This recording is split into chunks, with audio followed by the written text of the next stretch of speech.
beat Alabama on Friday night. The way, not just that they won, the way that Marquette was able to go out here and kind of control things and force turnovers and take this Purdue offense out of what they want to do, it felt like a statement to me. Yeah, absolutely, Rob, and really it was from the last couple of years. It was a get back game. These guys lost to Purdue in the Maui Championship last year. Obviously, a little bit of a different team with Big Edie being gone now and off in the NBA. But I'm sure this was a game that they wanted to get, especially having the game at home at Pfizer. And man, like you said, they just grinded this one out. The game was a little bit of a slugfest early on. It was slow. A lot of guys weren't making shots from the outside, and they were letting Purdue hang around. But man, credit to this team. All of those guys stepped up, starting obviously with Cam Jones. He was fantastic, man. And like at this point, I don't know, man. This is the first. He just made history tonight. He's the first triple double since D Wade did it versus Kentucky. And I'm quite familiar with that one because I got close a couple times myself and came up like one rebound short. So kudos to him, man. But I think the most impressive thing about Cam tonight was just his patience. It's the biggest game of the year, clearly, the best opponent they've played, and he didn't press, man. He came out. He really took it upon himself to get other guys going. He got some early threes from Bengo, who played really well tonight. Chase Ross had it going, and Stevie was magnificent all night as well. But he trusted his teammates. He didn't press. He let the game come to him. And he knew the ball was going to be in his hands. So in the second half, down the stretch, man, those guys made it really tough on Purdue tonight. I don't think I've seen a Purdue team probably turn the ball over this much. Chase Ross and Stevie Mitchell both with 4 steals. I think Chase had like 2 blocks. Stevie had a block. High deflection game. And in the words of Coach Shaka, it's a deflection culture, man. So hats off to those guys. What a hell of a win. Definitely a statement game. And I'm looking forward to what's next. As you can see on the screen there, the final score, 76-58. Cam Jones finished with 17 points, 13 rebounds, and 10 assists. Tyler, I made this argument earlier today. For my money, right now, if the season ended today, and I know it's only 15 days into the year, but I think Cam Jones is the leader in the clubhouse for National Player of the Year. And I would make the argument that when you can see what he can do as a point guard like this, he's the best player in college basketball to me right now. Yeah, he's been unbelievable, and he's been better than I thought he'd be, and especially with losing Tyler Kolek. I mean, he has really dominated the game, and what I really like about Cam Jones is I wish a lot of kids would watch him because he impacts the game in so many different areas, not only just scoring, but controlling the ball, distributing it, rebounding, playing defense. His pace of play and the way he moves on the court is so effective and so good.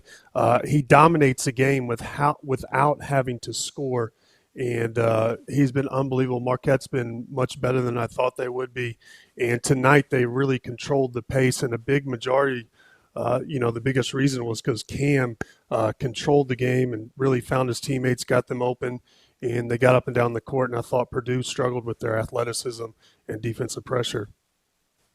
Tyler, we know you love big men. We know you love teams that have those big physical fives. We know you love post play.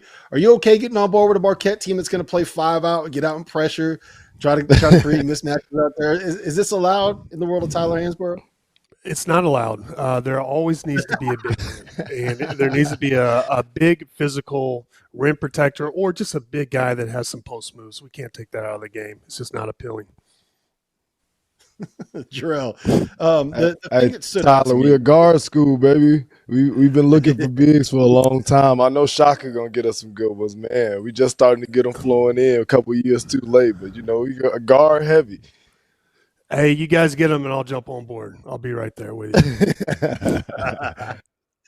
All right, Jarrell, I do want to talk about Marquette's defense because the thing that I circled in this game, and we'll get to some of the limitations for Purdue and what this game means for Purdue in a second, but I thought the ability of Marquette to really get out and blitz those ball screens, right, to hedge them hard, to get out there and blow them up and not let Braden Smith come off of those screens and dribble into those pull-up threes that he loves to shoot.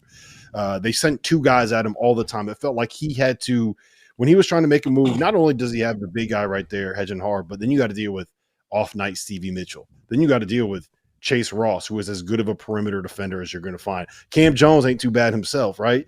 And I just felt like the ability that they have to get out, like that's what this Marquette team is going to be. Last year, it was all about Kolek and Iguodaro and space the floor and make some threes and be good enough defensively. I feel like this year's team is going to be not quite Havoc Shaka, but it's going to have a little bit of that throwback. We're going to force turnovers. So you're not going to be able to run anything against this field. No, absolutely, Rob. And I think you hit it right on the head. And the crazy thing about it is, I was up there not too long ago and got a chance to talk with Shaka a little bit. And he has such a great pulse for this team. And he kind of was even speaking to that a little bit, just about the way that they're going to have to play this year. And I know, having two great, players, two guys that are pros now leaving last year, everybody was so worried about, filling in those holes, but it's like, it's always more than one way to skin a cat, man.